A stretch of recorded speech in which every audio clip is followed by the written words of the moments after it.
I've been a very lucky woman.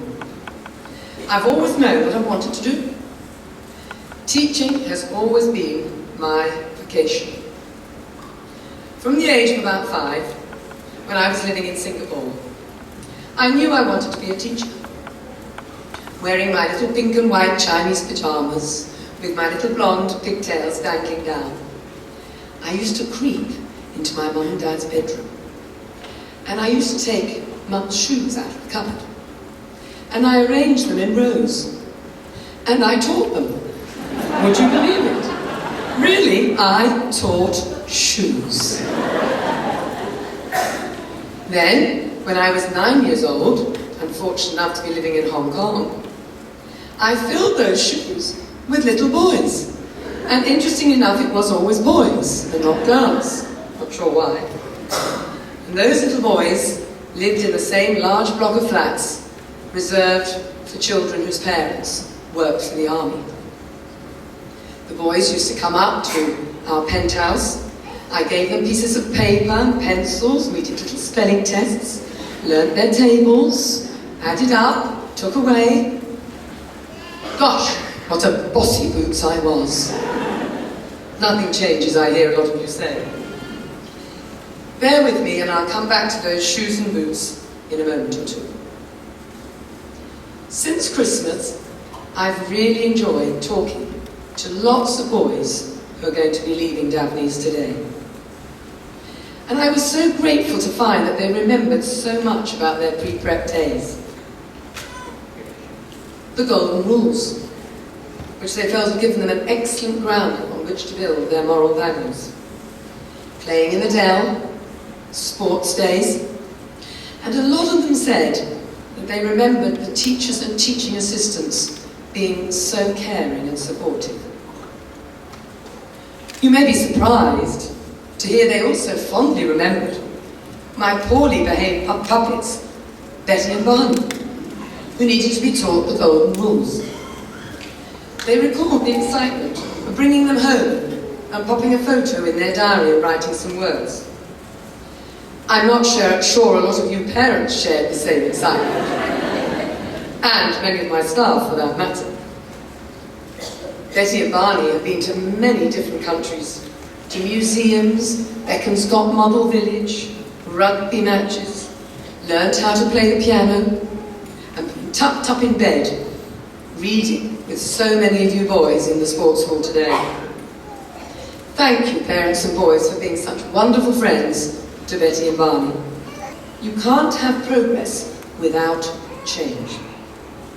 Moving away from our comfort zone helps us to learn more. If we stay too comfortable, we risk lagging behind in a constantly changing world. I'm sorry to mention this, as I know you have as well. Perhaps should have got our speeches together before this, Mr. Watson. But a significant part of change is learning to cope with disappointment and failure. Yes, of course we aim to win, but failing often makes us stronger, more eager in life to improve. The headmaster of the Perth School in Cambridge said very recently, we must equip children with the strength of character to fail. Many of you have just come up to receive prizes, and many congratulations to you. But those who do not and did not shake my hand, please don't feel too disappointed. You will undoubtedly have other talents. Maybe windsurfing, rowing. Maybe you're going to have a good head for business. Maybe, you never know, you might turn out to be a banker. Who knows? Perhaps you've not discovered your talent yet. I remember being very slow at running, always coming last in the races when I was young at school. But then later on, when I went to secondary school and I was about 14, I discovered I really liked playing tennis. And I was actually quite good at it. I had good eye-hand coordination, and I went on to be the school tennis captain. I still play tennis now for the local club, and hope to play more now that I shall have a bit more time. I say this to you boys, Be determined. Stay focused, even if something may be difficult. In this Olympic year, think of many of those competitors whose path to success has been full of setbacks. Usain Bolt said, having won the record with his 100-meter sprint, "I've just proved that with hard work, anything goes." Things don't just happen, you have to make them happen. And some of you golfing dads might remember Grand Slam champion Gary Player. Some jealous critics said he was just lucky. He calmly turned the other cheek and said, "Yes, and the harder I practice, the luckier I get." It can be so overwhelming when your son starts school, especially if it's your first child, and maybe even if it's your last one going to school. And I have seen many a Davenies parent very, very upset, often in tears, during those first few days and weeks. They feel they're no longer going to be in control of their sons, and that the staff and the boys' peers will have more influence on them than they will. Parents wonder, will he cope with a long day? Will he get knocked over in the dell? Will he eat his lunch? Will the staff look after him? I'll never forget the distressed mother who was so busy saying, "I love you, darling, I love you, darling." One day as she was leaving my classroom that she fell over backwards on her behind, still uttering those words of love as she fell. Fortunately she wasn't hurt, just hugely embarrassed. Or I won't forget the other reception parent who came to me exhausted after 3 weeks of term and at the end of her tether. She just could not get her son to get his school uniform on in the morning.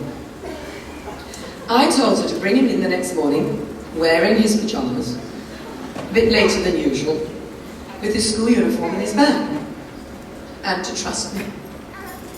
Well, she thought I was totally mad, but she did what I said. I took her son to the reception cloakroom, and there in front of me, with no fuss, he took off his pyjamas and put on his school uniform. Very happy. Funny enough, he always came to school in his uniform after that, and was very happy. This school is all about producing men of character. Young men who have a sense of community and achievement. And yes, a sense of humour, a sense of self-worth without being boastful. You've acquired the skills needed to cope in this fast-changing world. Skills such as emotional resilience, self-control and positive thinking.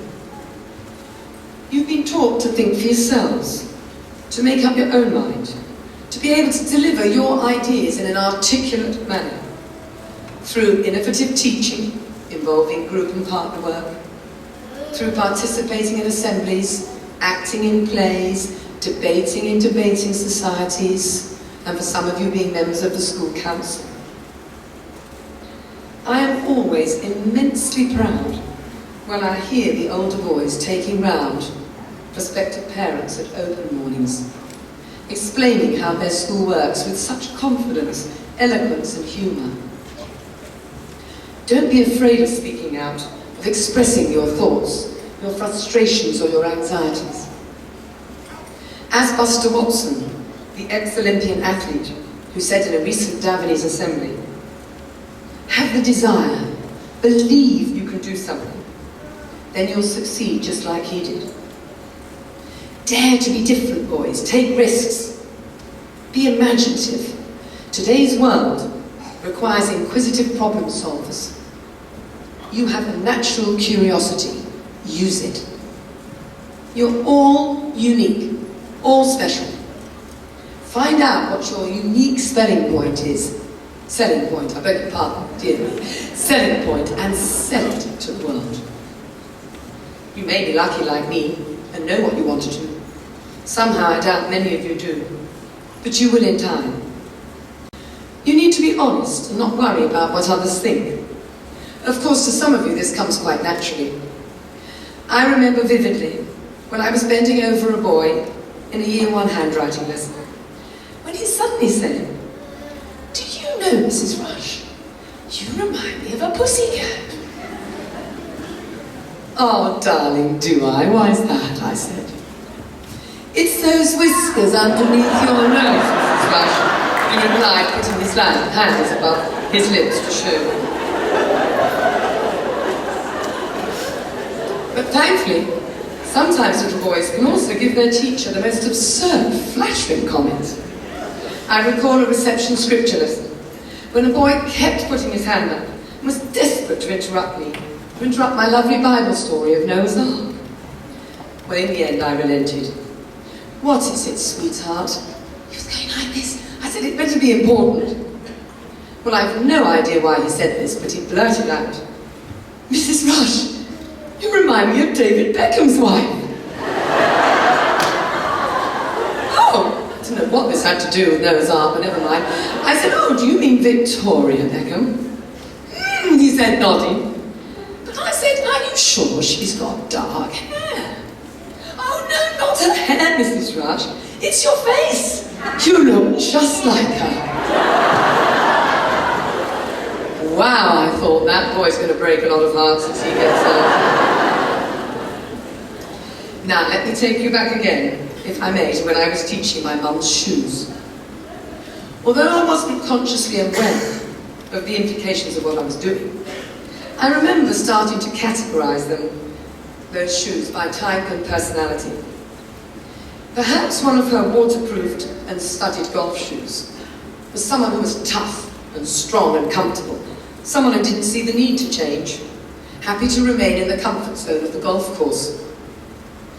And maybe that bright, high-heeled cocktail shoe reminded me of someone who likes to be cool, wearing gel, looking really great on the outside. A social person with lots of friends, but sometimes a bit fragile and scared to express his or her views. And the sloppy Chinese slippers perhaps reminded me of someone who's very laid back and likes relaxing, getting away with as little as possible, not keen to make things happen. Well, those tennis shoes could only be destined for one thing: a runner who never sits still, always on the move and keen to learn about life. A competitive soul who likes success and perhaps finds it hard to fail. Like my mother's shoes, one of the fascinating things about teaching is the incredible variety of you boys, your personalities. You see, Davenies has given you the ability to eventually decide which shoe fits you best. One thing I'm certain of is that having decided on your shoe or boot, whether you walk, run or sprint, your choice will take you far. Now, there is a saying that old soldiers never die. They just fade away. Well, I can assure you that I will not go gently into that good night of retirement. No, I intend to do private tuition, and if asked, give advice to parents who may have concerns about their child's development, and supply teaching schools when cover is needed for whatever reason.